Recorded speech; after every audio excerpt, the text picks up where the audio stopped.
Hi there. Hi, Professor Parth. Good afternoon.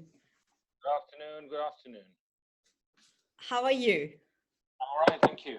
Yes, now I'm able to see you as well. First of all, thank you very much for accepting the invitation to. So just for the audience who are listening, um, I wanted to share who is Professor Parth. And so that I don't make any mistake, I'm going to read. Professor Partha Kar is a national specialist advisor, diabetes with NHS England and co-lead of Diabetes GIRFT with NHS Improvement. And he's the pioneer of the Super 6 diabetes model, which aims to deliver diabetes care differently and is recognized as one of the good example of integrated care. Am I right in saying that? Yeah. So it seems. And also, Professor Parth worked as a consultant diabetes and endocrinology at Portsmouth Hospital NHS Trust since 2008. Okay. Yeah. Okay, True. great. And it is my immense pleasure to welcome you on this platform. My pleasure. Thank you for asking. My pleasure. Much appreciated. Thank you for asking. Yes, I appreciate that. So intention of this interview was, Professor, with this new government guidelines and Prime Minister's right approach towards war against obesity and everyone's aspiration to prevent this pandemic spreading, as well as implementing right strategies. Yep. I thought it's a good opportunity to welcome someone who is expert in this field for so long, and perhaps inspire, because currently everyone is experiencing fear and sort of hopelessness, and that's sort of bad, negative emotions. And I feel like the emotions are really key. When people feel positive, optimistic, they can actually take actions. So that's why I thought to welcome you. No, absolutely. No problem. Happy to help where possible. And before we begin, I just wanted to understand about you, who the Professor Parth is, and what kind of shape you to until now. So just wanted to ask you what you consider to be your greatest achievement, and what are the 3 lessons you learn who you want to, spread to the other people, common people, as well as medical professionals. So I think, so as far as work goes, I would say that the achievement, so to speak, which I would be quite proud of, is how people converse with patients. So we did something called Language Matters. I think it's quite important as to how we approach people with long-term conditions, because it changes the way we interact with patients and stuff. So that's one. Yeah. I think the one obviously is greater access to technology for a lot of people with diabetes, and I think that's part of the self-management program that we did. Yeah.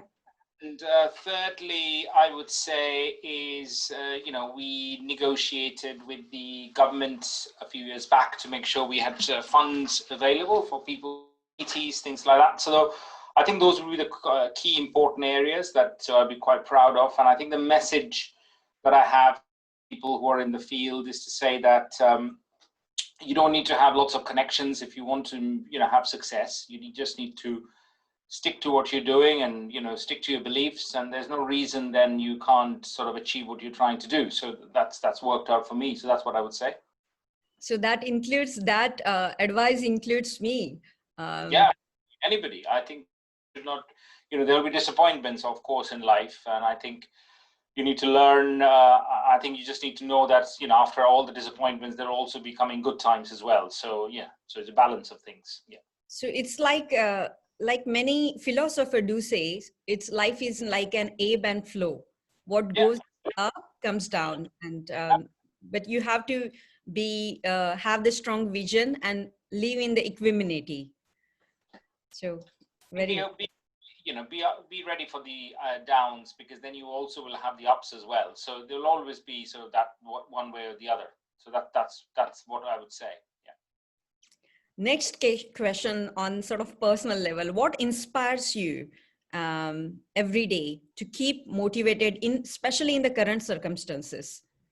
So, I mean, I think, personally, I think, we, really believe that we're in a very fortunate position from that respect compared to many people around me. I'm in a permanent job. I've got a salary coming in, and I've got a role whereby I can help a lot of other people. So might as well make advantage of that and try and see whether you can make life better. So that's the way I would see it. So it just is an easier way of looking at things, I would say. So, I don't tend to get too worried about life anyway. So, yeah. So looking at the strengths you have and positives. Yeah. Okay. Yeah. Amazing. So people with certain medical conditions, like Center for Disease Control and like governmental and many governmental organizations agrees that people with certain medical conditions, obesity, diabetes, which are your expertise, and of course, like lung complications and immunocompressed people with the cancer diagnosis, they are at risk of the current pandemic. Yeah. Why you think it's the case? So I think, if you look at, so let's say if you take, there's a combination of factors. One is they're all linked with, so if you look at, let's say you take the example of people who come from the ethnic population, people who are more obese, let's say you got a higher risk, and some of it is because, they also come from very deprived backgrounds. So if you're in deprived backgrounds, you don't have healthy food options, you are always linked in with unfortunately not having the access to the care you need. So there is that bit. Yeah. Then if you have a condition like diabetes, we know that diabetes, for example, this is the reason diabetes care or diabetes patients are eligible for the flu vaccine. They're a higher risk of picking up viral illnesses and getting ill. So there's a combination of many factors together which make it what it is. So I think that's what I would say is what puts it together, puts these people at high risk. Yeah. And some of it is beyond their control, some of it is within their control. So I think this particular pandemic is showing that to people what's possible to do and what's not possible to do. So how do you think we can take a proactive approach with because we have been always talking about that, like this kind of populations as well as these chronic conditions, including obesity, diabetes, are at a higher risk of not only pandemic, but even before pandemic, higher risk of cardiovascular diseases, premature death, stroke, and all the while, like since 2014, the guidelines, the NHS are working on the newer guidelines, tier 4 approaches for weight management, and which in theory talks about the prevention, but in reality, the intervention has been given more focused on. But what do you think, because of this situation, how we can take now effective preventive measures? And importantly, how we can raise that importance among common public?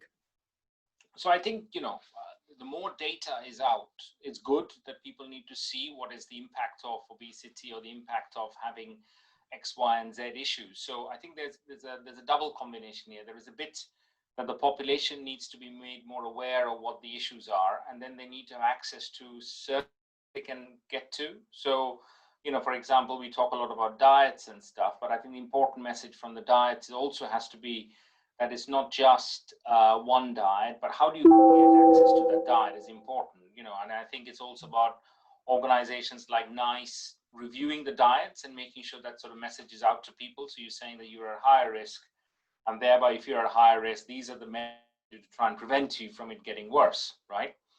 So I think that needs to happen more from the population point of view, that people need to be more aware, and more of the work, for example, that you are doing is good because it sort of raises that awareness. That's important. Thank But I you. think just raising awareness is not going to help, because then if people say, well, I'm aware now, what do I do? So then they Yes. need to have access to those. Yes. And I think as professionals, it's important that the professionals themselves turn around and say, or are asked about, so what are you doing for people who are more deprived in your area? Right? Rather than just seeing the people who can afford to come to you, what are you doing about that? So I think that should be part of their strategy in their clinical, that they have services which are available to those who are socioeconomically deprived as well. I think you raised a very relevant point, and like, because in NHS, of the constraints of the time as well as the financial constraint, we can't do as much as lifestyle intervention. Although we have been trained, we can't. I mean, it's absolutely no time. And people who are working in a commercial sector, and of course, because of the preventive approaches are not funded by insurance company, that means it's only has to be self-funded. So only certain population are going to be get benefit from. And like, what would it be okay if I share what I'm thinking to do? And as an individual practitioner, I can impact only certain I can't impact like the whole population, but to raise the awareness, I am trying to do like, write the inspiring articles, inspiring videos, as well as I'm working on the book, so that it's been given at a free cost, or as very low cost, as much as possible. But I agree, like, I would like to join the hands, and I think the government or medical practitioners also would like to join hands. We have to join hands together to create that awareness at a common population level, isn't it? Yeah, great. Now, the second question about this is your field of expertise, diabetes. Now, there are numerous advancement of both diagnostic as well as intervention in type 1 diabetes.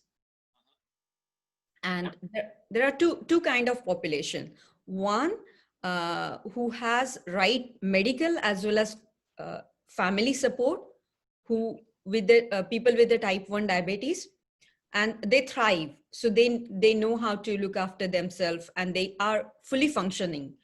But in your experience, you have encountered, because I have encountered those kind of people with the type 1 diabetes who do suffer, because it's insulin dependent and difficult to, like, unlike type 1 diabetes, type 2 diabetes, there is, for which for whom they have hope. Sometimes they experience psychological distress, hopelessness, as well as like constant need of intervention. Yes, indeed. What you can, what message or what views you can share in your uh, future intervention, near future interventions which are coming, that instill hope in them? I think so. If you look at the different populations, if you talk about type 1 diabetes, for example, then I think the best tool that you can give people is better tools for self-management. So whether it's with technology, and I think in the world of type 1 diabetes, the whole concept of artificial pancreas or looping has come through, which is quite big, and it talks about giving people all the tools so they can manage the diabetes themselves, the insulin delivery, checking of glucose and all that sort of stuff. So that's quite good, right? In the world of type 2 diabetes, I think it's very about a ethos whereby you're saying that type 2 diabetes isn't progressive for everybody. So you're giving that sort of view that there are options which you can try. There are also other medications which can, so if diet interventions for you isn't for you, or you can't do it, or it doesn't work for you, there are also newer medications which help you lose weight. So I think it's also about giving people those options and those opportunities to look forward to, that there are different other ways of doing it. So whether it's type 1 or type 2, very much based on the principle that there is something that you can do going forward, which will help you. That's the way to probably look into it. Sure. So not necessarily, I mean, for type 1 diabetes, giving them the option for using the digital interventions will help them to avoid constant need of sort of the stress or frustration of pricking, etc. Would you say? I think so. I think it really helps if you are turning around and saying that, it's less, intrusive, you don't have to give your insulin regularly, you don't have to check your blood glucose regularly, the machine will do it. It clearly creates less stress from that point of view, less psychological issues. Yeah, and that impacts their, like, their confidence in working, like, if they want to go to travel, for example, or have to go to the meeting. So that's really helpful. I think many people with type 1 diabetes will hopefully will research it and also seek the right advice from their practitioner. Absolutely, indeed. Yeah. So you touched upon type 2 diabetes, and in your recent Twitter post, you instilled a huge hope, and I think you echoed my belief as well, that with the right lifestyle intervention, it can be like type 2 diabetes, there is a hope to be reversed. Absolutely. I mean, I think that's what the new studies and the new control trials show. So it shows whether it's, the scientific or the randomized control trials were established with the help of the low-calorie diet, the direct study, and since then there have been other options as well, where there's low-calorie, low-carbohydrate. I think the issue is not about, so that's a big message to say that type 2 diabetes isn't just things can be changed, which is quite important. I think the main key area for everybody will be to see whether that weight loss which we are seeing is sustainable. That's going to be the key issue. So if you can keep it sustainable after 1 year, 2 years, the key. Losing the weight is important, but more important is what we can do to try and keep the weight off. Those are the things I would say. You're absolutely right, that because sustainability of any lifestyle behavioral changes is a key factor, and many intervention fails to sustain the results beyond 1 year. So and we have been talking about this, government have been talking about this, trying to do things with a different variety of levels. For example, calorie counting, low carb diet, intense exercise, and many weight loss clinics, both NHS as well as commercial. But even with these measures, Professor Parth, the prevalence of obesity, prevalence of these chronic diseases, not only in UK, but across the globe, has been increasing. So what I think, in my opinion, that we have to open our mind to newer ideas, that along with these measures, of course, diet is important, and diet appropriate to the individual, appropriate to its own, his or her own unique preferences, and at a different life stages would be different. Exercises according to the current capacity, as well as the cultural. So all these elements are important, but are we talking much more, much less, and giving much more, giving undervalue to the things like mindset, psychology, stress management, well-being, influence of culture, influence of family, as well as religious or spiritual belief? Yeah, so I think not enough attention is paid to those. I think we've got it because it's very easy for a lot of us in the lives that we lead to turn around and say, we can turn around and say, you should have this food or you should have that food, etc. But I think the important thing is that you we don't lead their lives, which is why all these things are very important Yeah. about what they are, for example, their religious beliefs are, where you can help them with the psychology side of things, etc. So I think that's quite important, and they were very important parts of the whole mixture, rather than just saying that diet will sort of help you. So I agree, just diet was not going to do it. That's where the sustainability comes in. You nailed it, Professor, because that's what I find. Like when I work with the people, I mean, or even when I was to work in the hospital, when you have to get the client to get motivated for her rehabilitation, and you see rosary bead on her her bedside table, you talk about that. She's immediately motivated. And so I think we have to use that approach more, unlike if we want to sustain the results. So but how we can do that, because doing as an individual practitioner, independent practitioner, it's not going to be widespread. What do you think practical ways we can influence government, influence at the society level to make this change, to work on these psychological elements? So I think it's under recognized how much the importance of mental health supports, in the system. So I think that's where some of the work is going on, but I think a lot more attention needs to be focused on mental health well-being. So it's well recognized, even in the, let's say, the existing tiers of obesity management, psychological support should be a fundamental part of it. I personally don't think that you should have years of obesity management. I think there should be two. There should be only one, which is more towards diet and psychological and awareness, cultural issues, and then there should be another one which is more amalgamated between surgery and medicine, right, with psychological support, and that's it. So too many tiers creates too many complications and things like that. I think all these things are missed out when you got too many tiers. That's my view.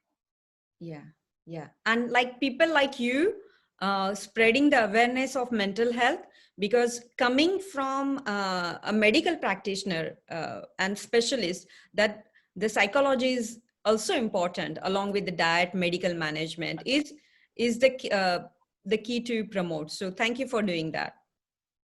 Thank you. Okay. Now, you recently mentioned on your LinkedIn video, Professor, that your roots are from West Bengal. Yeah. So, of course, it has a rich heritage of beauty, culture, food, and music. So you must feel privileged to be part of that. Yeah, no, absolutely. I mean, where do you originally come from? Mumbai, India. So. Yes. So. Lovely part of the world, India, and so I've got very fond memories of Mumbai as well, and Calcutta obviously I grew up in. So yes, I mean I'm a Bengali. Yes, we've got all of those things, and obviously India is beautiful. So, and I'm very firmly, passionately Indian. So yeah, no problem with that. That's my identity. That's my culture. So that's what. Amazing.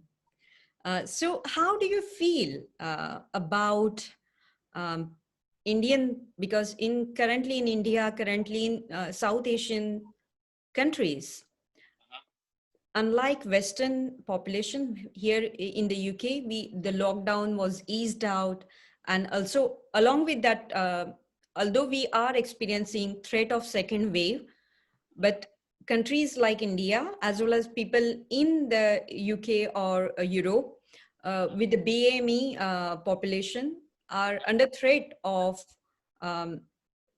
constant fear of getting this infection. And whenever I speak with my family in India, it's like they are in lockdown, not going downstairs, working from home. So parent working from home, and if UK get the second wave, we are going to experience a similar thing in the lockdown. So how do you think how we can make it positive? Do you think there is a hope, Professor, for India, for South Asian, or any? The problem with I don't think it's fair to equate India with European countries. I think, India itself is the size of probably 4 or 5 European countries together, right? That's number one. So the number two is, we have got such a big population, and the disparity in, you come from Mumbai, you will realize how difficult it is going to be socially isolated. Let's say if you're living in the Dharavi slum compared to Thane, it's going to be pretty impossible, right? Yeah. So I think, and then there is the obvious cocktail in India of politics, which is always there, and opposition saying. So India will come out of it as well. It will take its time. And I think at the moment they are in their peak. That's where they are at. Yeah. And going through huge cases. And as I keep saying to my friends, whenever I speak to them in Mumbai, is that you can only do what you can do. The best weapons against these continue to be social distancing and hand hygiene and, masks. But that's also easy for us to say if we're not worried about our finances or our money. There are lots of people who have to go to work, right? You're And right. there's so many, it's in Mumbai or it's in Calcutta, who we know that without the daily earning, they're just going to die. So we can't equate the UK, which gives so much, free money as well to so many people. It's not going to happen in India. So I think India will take its time, and I think they'll have to wait for the vaccine to get on top of it, and that's how it is going to be. So I reckon when that happens, that's will be the way for India to get out of it, I suspect. And since you've mentioned about the vaccine, coming from the elite or elite environment, are you aware of when vaccine is going to come? The news seems to be at the moment quite positive. I think it's a question of how it sort of rolls out into the human testing once it gets to that phase and stuff, and how long it lasts for. But so far, I mean, the Oxford vaccine looks to be quite positive. So we shall see whether by the beginning of the new year we get somewhere. So that'll be quite positive. And I think lots of people are keeping their fingers crossed for it, because even though it appears to be better in the UK, we're still nowhere near normal. We can't travel, we can't go anywhere. So that would be quite good and welcome. Have that, I would say. Okay, so that's really hopeful, and I believe when we instill hope among people, we make changes. So I think that.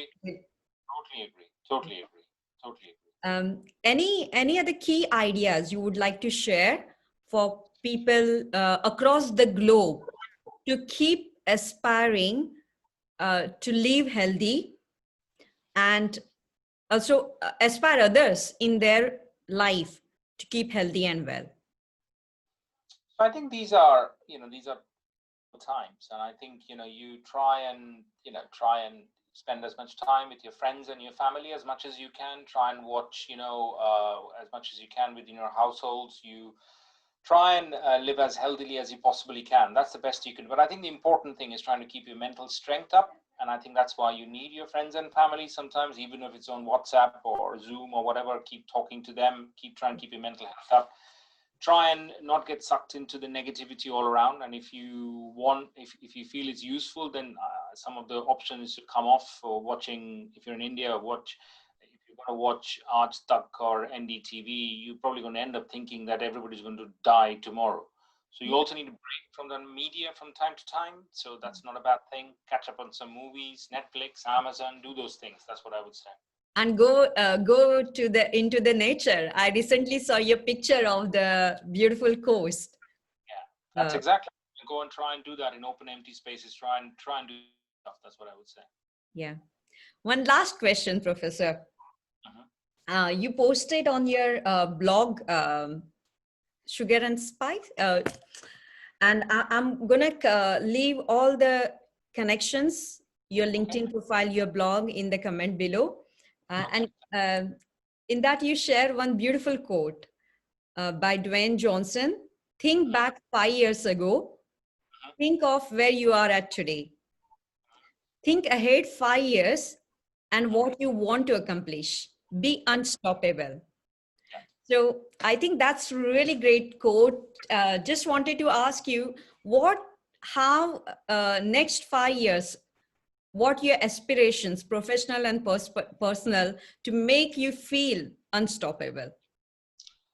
Well, I think, as far as I'm concerned, I've always, people, as I said, you will have successes and you will have failures. So for me, they're all part of the journey. So I've been quite successful with where we have got to. So I always look forward and say that, and there is so I think you should always look forward to the person who should inspire you should be yourself 5 years later. Try and get there is what I say. So I'd like to have done more for people with diabetes, done for more bigger things, and that's the aim to get to. So, you keep trying and things will work. Some will work, some won't work.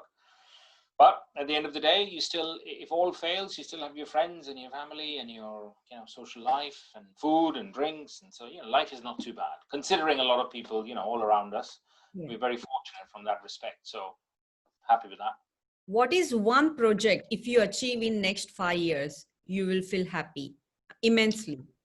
I think if I can, if we can get the whole artificial pancreas into people with type 1 diabetes lives, that would be fantastic. I think that would be a game changer. We managed to get them Libra and pregnancy covered, and we managed to get all the education digitally so they can do it at home, which is a big step from having to do. I think those are big achievements. If we can then give them the next phase, artificial pancreas, I suspect that will be the perfect way to self-manage their type 1 diabetes. So that would be quite good. Fantastic. And I wish you the best of luck in achieving that vision. Thank you. It has been a great pleasure to speak with you. And I'm sure many people will find hope in this message. Thank you very much. Take care of yourself. All right. Thank you. Bye. Pleasure.